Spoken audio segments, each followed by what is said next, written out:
Sintonia com a ordem de Deus. Eita. Sintonia com a ordem de Deus. Bom trabalho.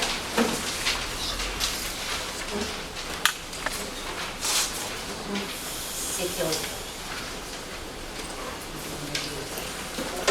é esse livro aqui, do André Moreira, tá certo? Tá. Do André Moreira, Reconciliação. É muito interessante, tá? Reconciliação consigo mesmo, com a família e com Deus. Então, o texto não é muito grande, não. Vamos lá. Sintonia com a ordem do universo. Reconciliação. O passo mais profundo para o alto amor, no entanto, é dado quando uma alma se rende à conexão com o Pai, na intimidade de seu coração, na reconciliação que representa a cura mais profunda. Então, aqui apenas saliento que o movimento mais importante de saúde espiritual é a submissão dócil e ativa ao Pai, na sintonia com a sua vontade. Eis, meu amigo, tudo que posso te dizer sobre a verdade, humilha-te diante do grande ser, porque tudo vive e se move na infinidade dos mundos que seu poder rege. Pense que se nele se encontra toda sabedoria, toda justiça e todo poder, nele se encontra também toda a verdade.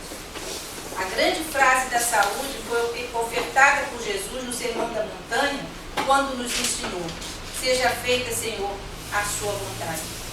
Para isso é necessário confiar na vida, no amor soberano e misericordioso de Deus e abrir mão da necessidade neurótica de controle de tudo e de todos.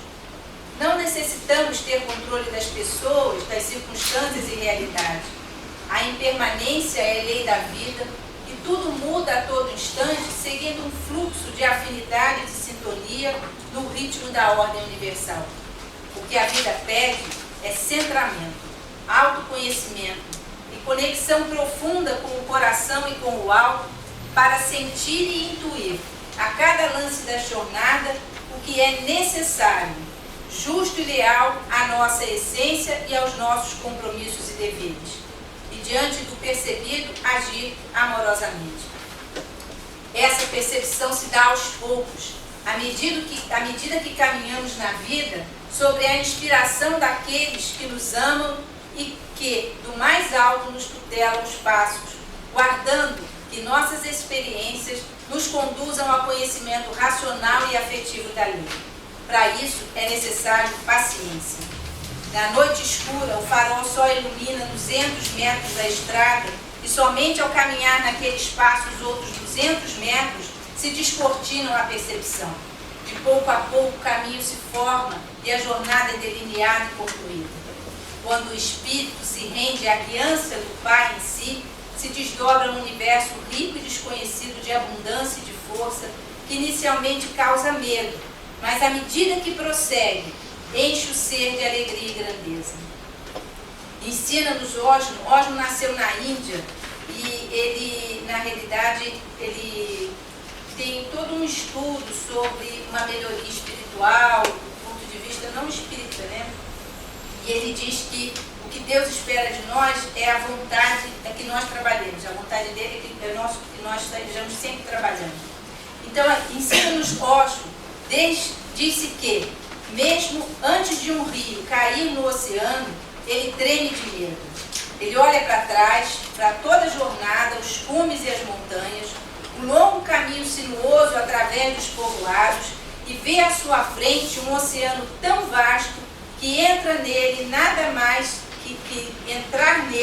mais é do que desaparecer para sempre. Mas não há outra maneira. O rio não pode mais voltar. O rio precisa se arriscar e entrar no oceano. E somente quando ele entra no oceano é que o medo desaparece.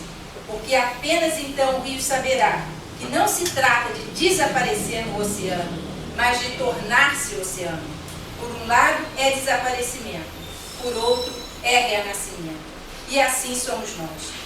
Entregar-se a Deus é despertar a sua presença em si e tornar-se oceano. É encher-se de força, amplitude de visão e ação, vida e realizações.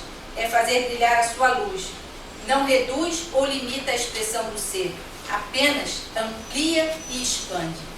Bert Hellinger, que é um psicoterapeuta alemão, na continuação da história já citada, afirma que a suprema liberdade é semelhante à do nadador que desiste de nadar contra a corrente do rio por perceber que só nisso só perde tempo, força e vigor e passa a nadar a favor da correnteza. Aí então ele pode decidir onde quer aportar, se na margem direita ou esquerda do rio. Esse é o livre-arbítrio, a liberdade de não se opor à lei, mas de eleger dentro da lei aquilo que é possível, deixando-se levar no fluxo do rio divino que o conduz sempre ao mais e ao melhor. É por isso que no dizer de Emmanuel, a doutrina espírita funge na realidade diante da mente humana, auxiliando-nos a descobrir os estatutos divinos, funcionando em nós próprios, no fórum da consciência, a fim de aprendermos que a liberdade de fazer o que se quer está condicionada à liberdade de se fazer o que se deve. O grande ensinamento é a rendição.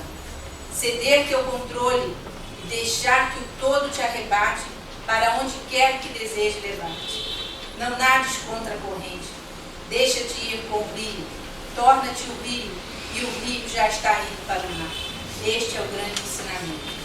Quando o alto amor, sustentado na consciência do Filho de Deus, que cada ser é, conduz o indivíduo ao movimento de entrega, não há mais volta. O destino é a grandeza da comunhão com o Pai e o limite ao infinito, no cumprimento dos deveres e na alegria das conquistas. Aqui depois eu vou falar desse triângulozinho, mas acho que dá bem para entender, né? A base, que é a sintonia com a ordem do universo, e os nossos prazeres estão lá em cima. Na realidade, até num pedaço de um triângulo vazio, né?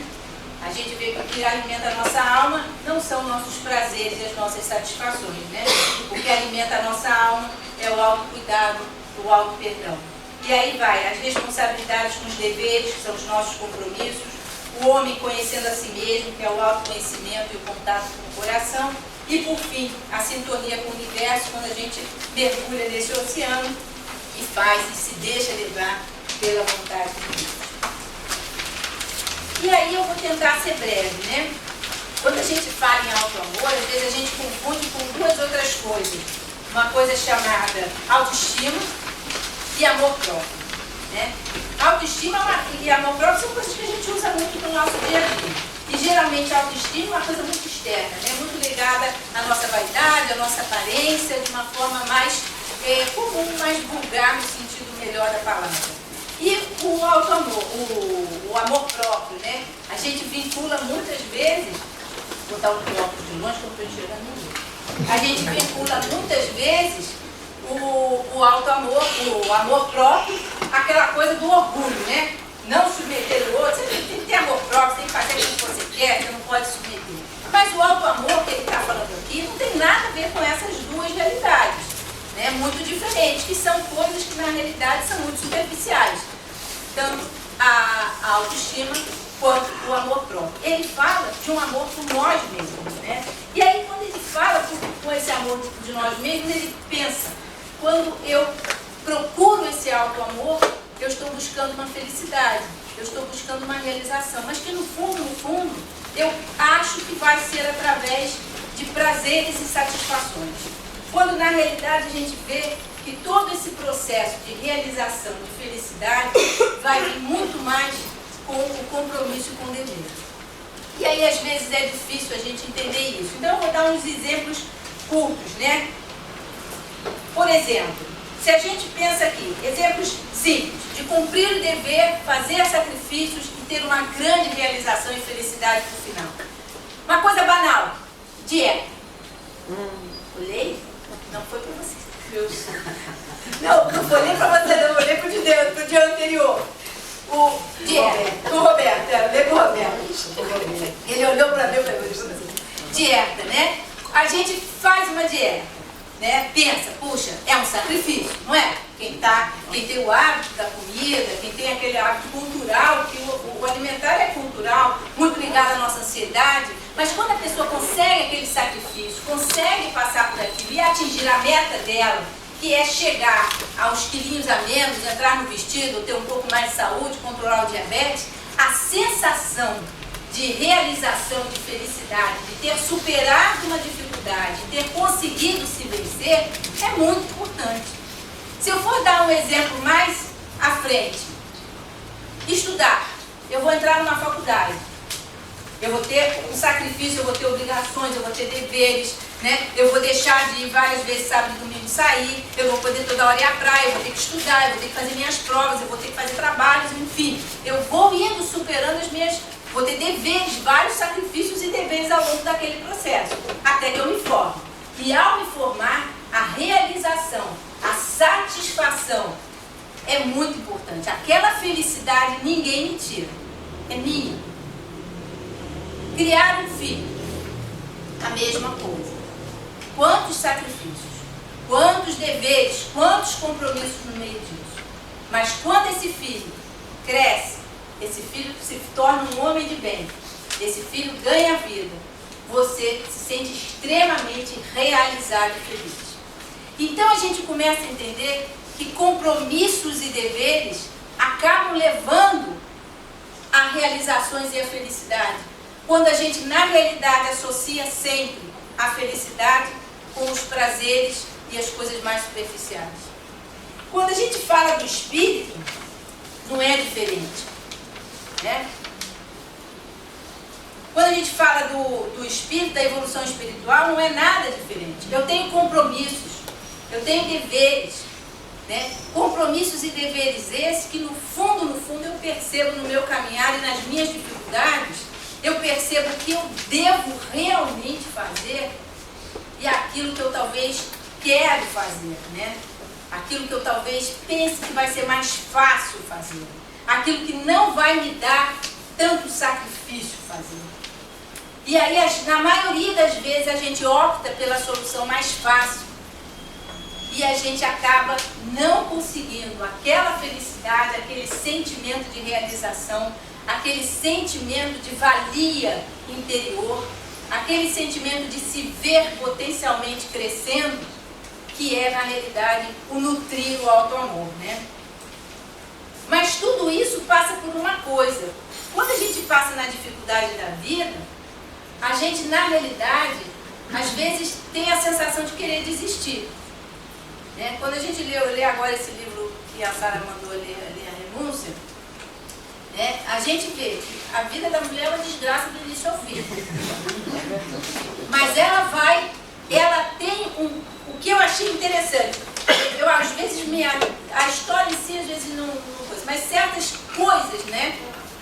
Cada vez era um problema maior, cada vez era uma circunstância pior, cada vez era uma situação em que ela ou era humilhada, ou estava tendo que sustentar toda a estrutura, enfim. Quando ela sempre encontrava na fé que ela tinha, na confiança que ela tinha, a certeza que, ela estava cumprindo o dever dela e ela teria que cumpri-lo até o final da melhor forma possível.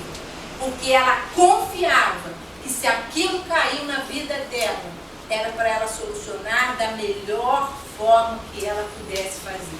Não a favor dela, mas a favor daquilo que seria para o grupo a melhor estabilidade. Isso é abnegação, né? Isso é você ter muita confiança que o cara lá de cima está olhando para você. E aí a gente pergunta onde está, às vezes, a nossa fé e a nossa confiança. Esse ano é o ano da confiança, né? Então, para chegar a esse ponto, da gente realmente, nas horas das nossas dificuldades, a gente não jogar de lado e dizer eu vou fazer do jeito que eu quero, eu não vou entrar nessa sintonia com o alto, eu não vou mergulhar nesse oceano para tentar aumentar as minhas forças, para poder conseguir me deixar guiar. Eu prefiro, na maioria das vezes, achar que eu penso que é certo para mim e tomo o controle da minha vida para mim, tentando eu aí sim vencer aquilo que talvez seja a vontade do Pai, que me levaria a um caminho talvez mais difícil, talvez de deveres e compromissos, mas que lá na frente eu ganharia a certeza de estar me formando, criando um filho de bem, evoluindo espiritualmente, enfim, eu teria o mérito de chegar até minha meta. Mas para isso a gente tem que ter confiança. Porque eu confesso que eu às vezes não tenho. Às vezes acho que Deus se enganou em algumas coisas. Com certeza ele estava ocupado em outros setores e não pôde dar atenção aqui, mandou um assistente que não estava preparado. Né? E a gente pede desculpa para o cara lá em cima e fica pensando. Naquela chuva de quarta-feira, eu vou dizer uma coisa para você, vou abrir um parênteses aqui. Eu tenho uma sobrinha muito tímida, extremamente tímida, né? E ela me ligou e disse assim, tia, eu quero ir no teu consultório fazer um exame hoje. Aí eu falei olha, se não tiver o tempo feio, você vem às 6h15 por aí que eu faço com você. Aí ela olhou pra mim e falou assim, 5h30 por aí, ela acho que falou, não tia, dá pra ir que não vai chover não. Bom, ela foi. Eu falei, caramba, a garota nunca vem aqui, ela não tem nada. Aquela garota veio fazer aqui. Aí ela chegou, tudo bem, começamos. Aí ela queria conversar da vida dela. Eu falei, ai não. Eu falei, não. Aí começou a chover. Eu falei, Mariana, tá chovendo, não vamos. Não, tia, não vai chover não assim. Tá. Saímos 10 para as 7, 15 para as 7 da Tijuca, chegamos 2 horas da manhã em casa no Leblon. A princípio, quando eu entrei no carro, eu já vi tudo apagado, eu falei, caramba, por que essa garota morreu? Depois, olha como é, no meio do caminho, ela até falou assim, ah, eu acho que eu tô me sentindo culpada. Aí depois eu falei assim, não filha, olha só, eu ia pegar o carro 6h30, que até fechar a sala, 6h30 por aí, eu ia pegar a pior lado da lagoa sozinha. Agora pelo menos eu estou dentro do túnel repouso, 2 horas de tempo. Então antes a gente tinha ficado 1h30, eu me senti segura dentro do túnel. Vou contar com vocês. Primeiro que eu não tinha uma notícia. Não era de novidade. Eu não queria ligar para ninguém para não gastar o celular para não saber o que ia acontecer. Fiquei dentro do todo mundo de carro desligado, então das carbono que tinha que não tinha, não fazia a mínima diferença. Falei para ela, respira devagar que nós vamos deixar o fluido fechado e o carbono aqui dentro. Já tinha ficado 1h30 presa debaixo da Paula de Fronteira com aquela onda daquele canal horrível que a gente fica desesperando aqui.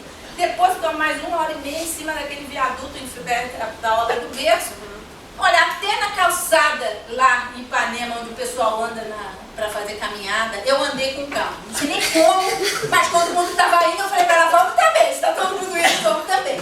Então, aí eu fiquei pensando, meu Deus, se eu estivesse sozinho, teria sido muito pior. Primeiro, quando você tem alguém para proteger, você adquire uma força que você não sabe de onde. E você raciocina com uma lógica muito mais precisa do que se você estivesse sozinho. Quando você está sozinho, você se sente desprotegida. Né? Tem mais cuidado. Quando você está sozinho, você se sente tão desprotegida, tão fragilizada, que você se desespera.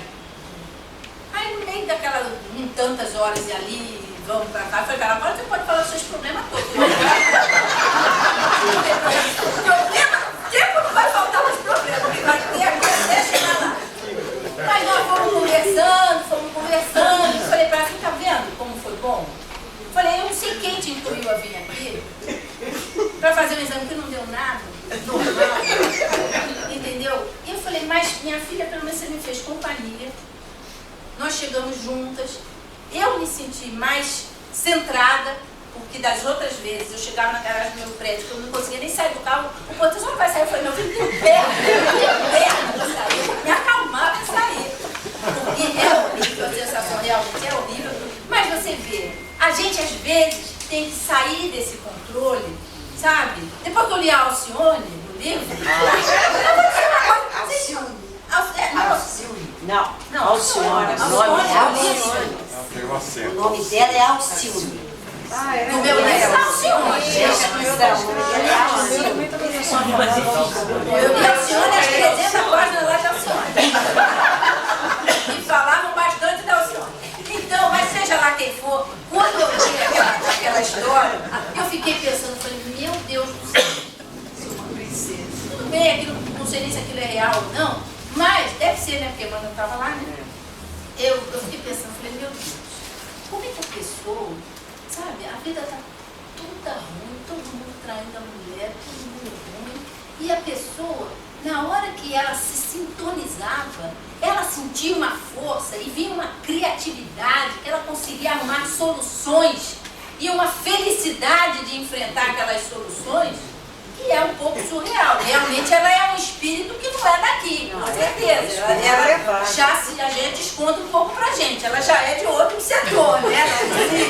E já dá uma descontada pra gente. Mas mesmo assim, é o exercício disso. É o exercício da gente, às vezes, chegar e dizer assim, se isto está acontecendo comigo, sabe, eu vou entregar um pouco e vou ver para onde esse oceano está me levando. Porque eu vou perder se eu nadar ao contrário. O nadador vai perder se ele nadar contra a corrente.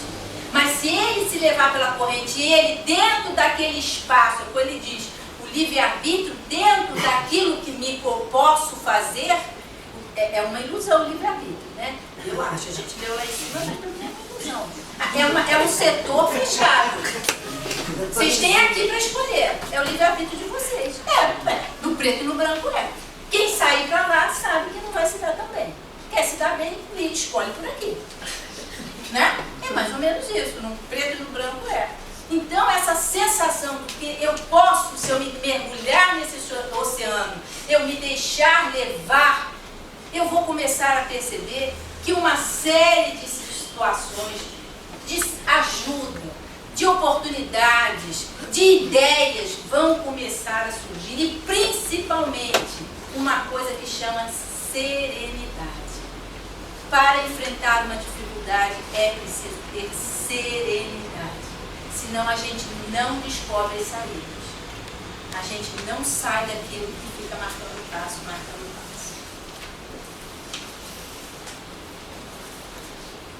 Então, o primeiro passo para o alto amor, para a saúde espiritual, é, na realidade, essa reconexão com o Pai, essa reconciliação com o divino, né? Essa ligação direta que a gente esquece.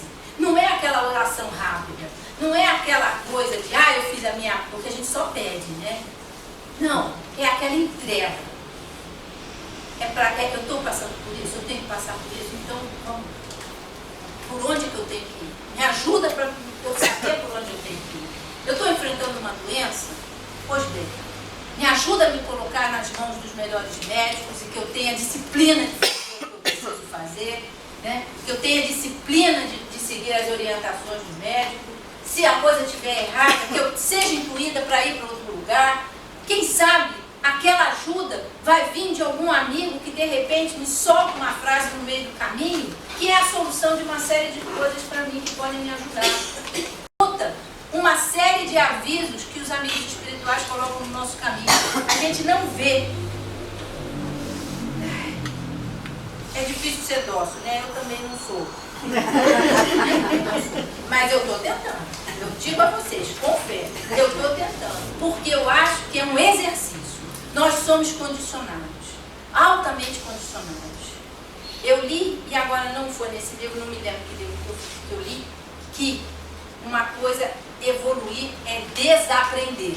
Aí falei, devo ter lido errado ou então digitar errado. Não, evoluir é desaprender. É desaprender aquilo que nós estamos condicionados a fazer, aquilo que você estava falando lá em cima, e aprender de uma nova forma. É fácil, né? E não é fácil, porque nós somos automáticos. Nós somos automáticos. Nós somos automáticos nas nossas respostas. Nós somos quase reflexos e instintivos nas nossas atitudes, né? É um pavio que acende e é suficiente para você desencadear uma atitude lá de agressividade sua do passado que vem à tona. Mas se nós começarmos a desaprender as nossas atitudes que estão gravadas no nosso espírito de vivências passadas, para darmos chances a novos aprendizados, novos ensinamentos, nós vamos evoluir. Porque uma coisa é certa, se manter na atitude e no automatismo não adianta de nada. Né? Essa semana foi uma senhora no meu consultório. Aí ela diz assim, ela gosta, é uma senhora simples, ela adora dançar. o marido proibia ela de dançar. Então ela ia escondida para a UNAT lá dançar na terceira idade, no grupo da terceira idade da UNAT. Ela ia escondida, voltava, tudo bem. Quando o marido ficou doente, ela não podia ir, porque não podia deixar ele sozinho. O filho é deficiente, mas ele trabalha, então ela tinha que ficar com ele. Então ela ia lá no consultório, imagina, eu estou extremamente infeliz, deprimida, porque eu não posso mais sair de casa, eu não posso mais dançar, que era a minha vida, eu adorava dançar, eu esquecia de tudo, aí eu não aguento mais, eu tenho que cuidar dele, eu tenho que cuidar dele. Ele morreu.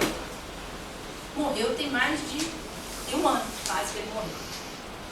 O filho trabalha, e ela foi no consultório essa semana, e a história era a mesma. Eu estou infeliz, eu não saio mais de casa, eu fico em casa, eu tenho vontade de gritar. Eu não consigo fazer nada. Por que eu não morro? Eu falei, mas a senhora não queria dançar? Ele pediu. A senhora ia escondida. Ele ficou doente, a senhora não podia ir. Agora ele morreu, por que a senhora não vai?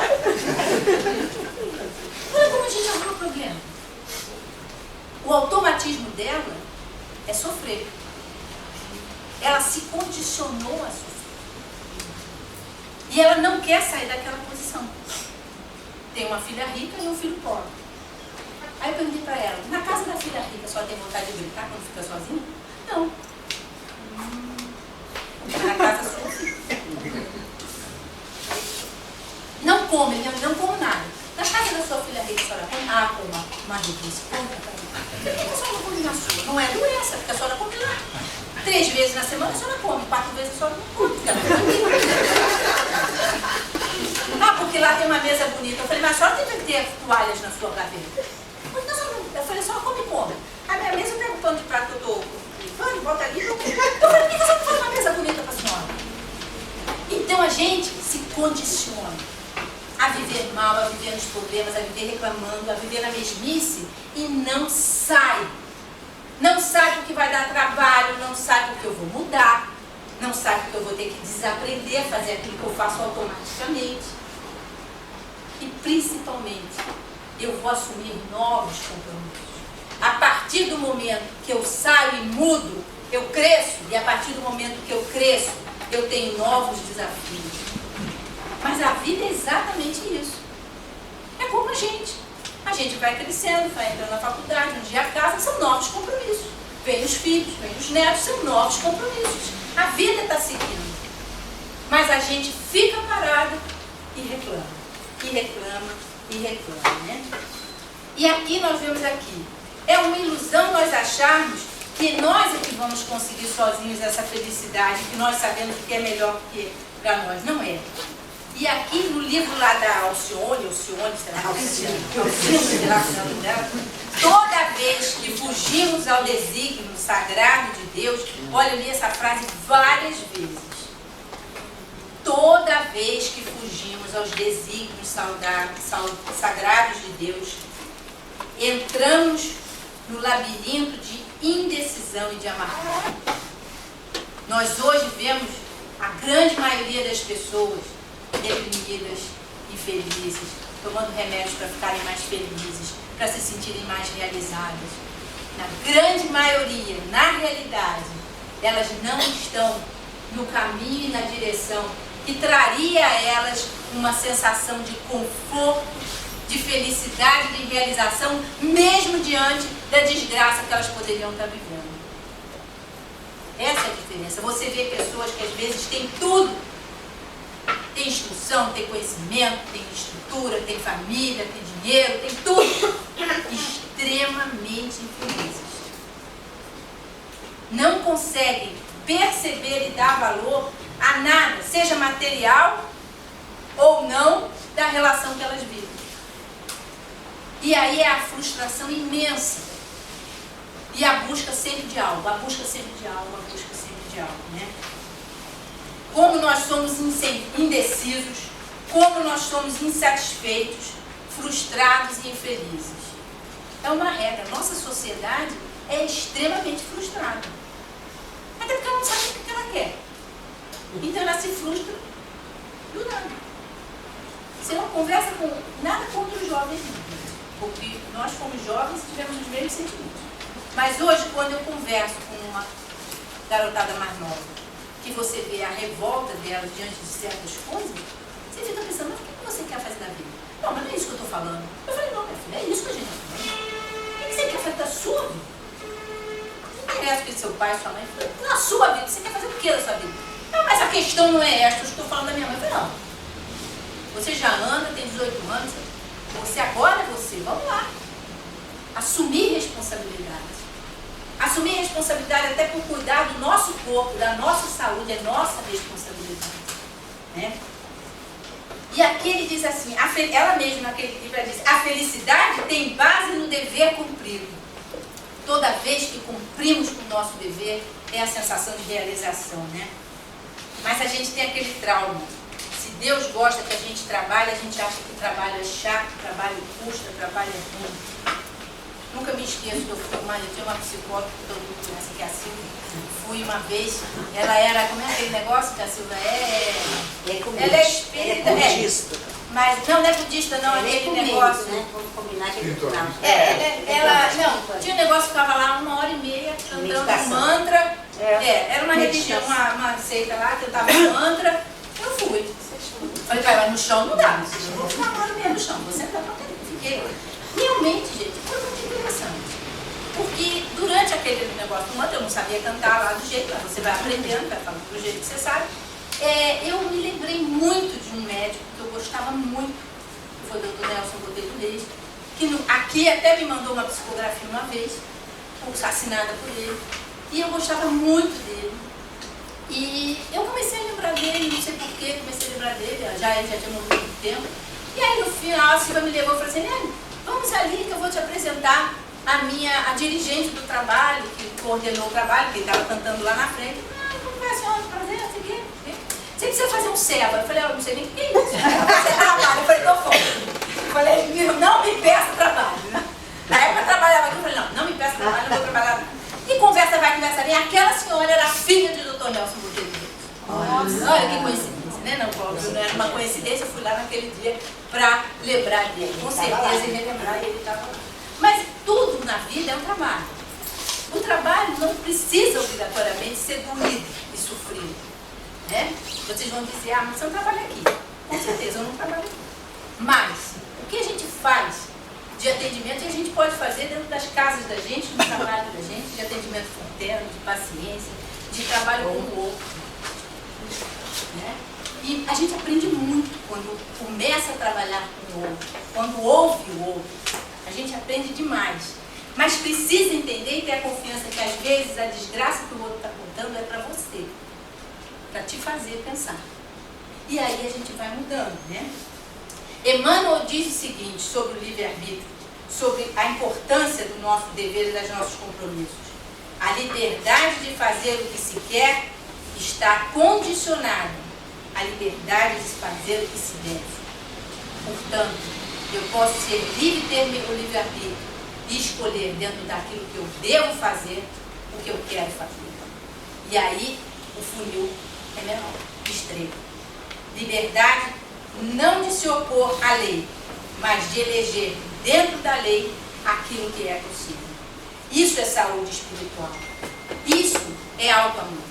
Quando eu busco a minha saúde espiritual, quando eu busco o meu conhecimento daquilo que eu preciso, quando eu me reconecto com o alto e com o Deus, eu estou num alto amor, eu estou começando, não é um processo de egoísmo, é um processo de evolução, é um processo de crescimento, é um processo de largar o controle e me entregar, mergulhar nesse oceano, nessa energia divina e não me perder em si, mas fazer parte desse ser divino, encontrar esse ser divino dentro de mim e me sentir fazendo parte desse todo.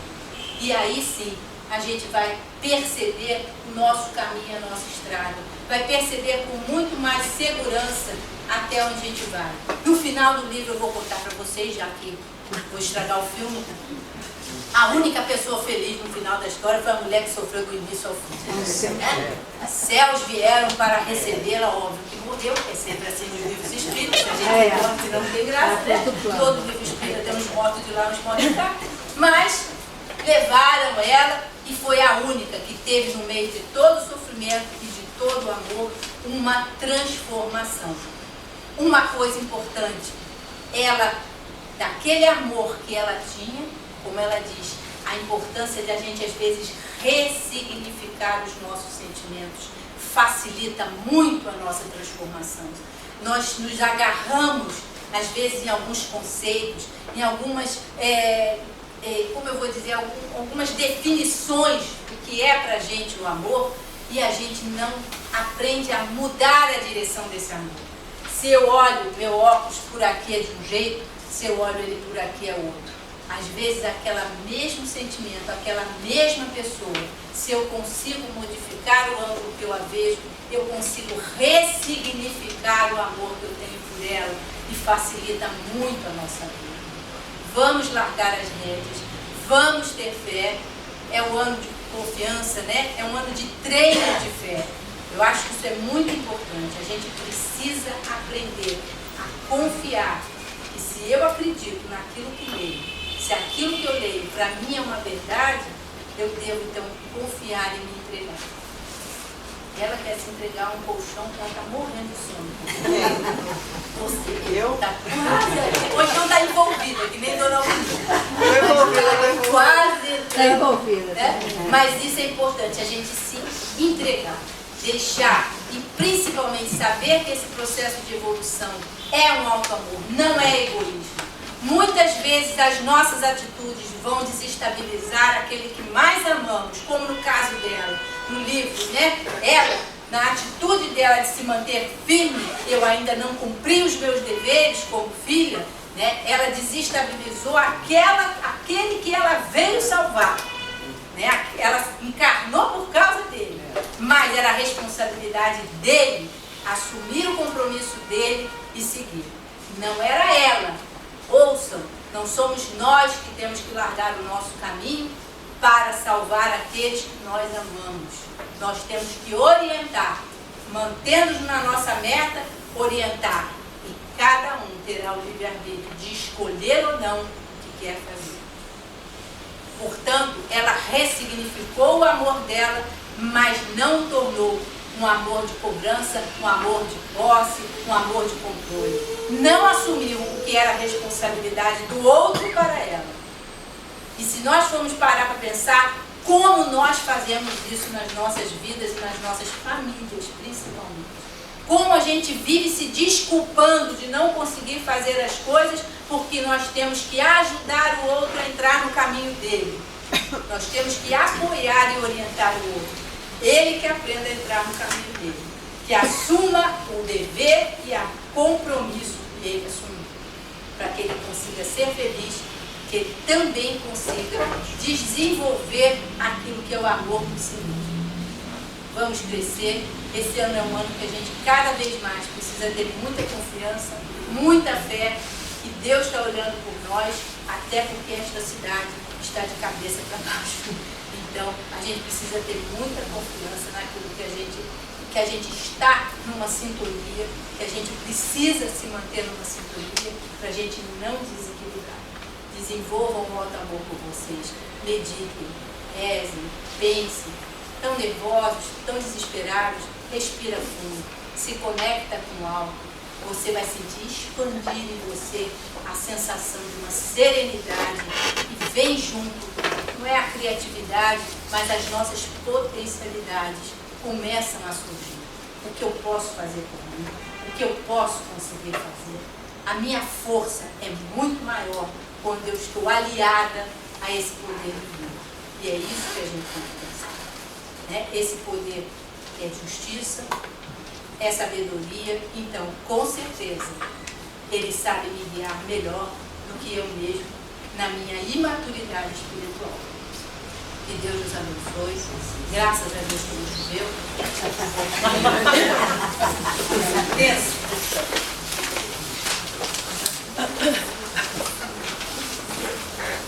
Pai de amor e de misericórdia. Mergulhar nesse oceano, com certeza, Pai, nos assusta. Não só pela grandeza, mas principalmente pela sensação do desconhecido e da vastidão. onde não temos e não percebemos onde estarão os limites. Nos ajude a entrar e a nos reconectarmos, porque um dia já estivemos conectados. Nos afastamos e precisamos dessa reconciliação contigo, Pai. Nos ajude a perceber onde está a verdadeira felicidade e que nos amarmos vai além de estarmos bem aparentemente ou tentarmos fazer aquilo que queremos.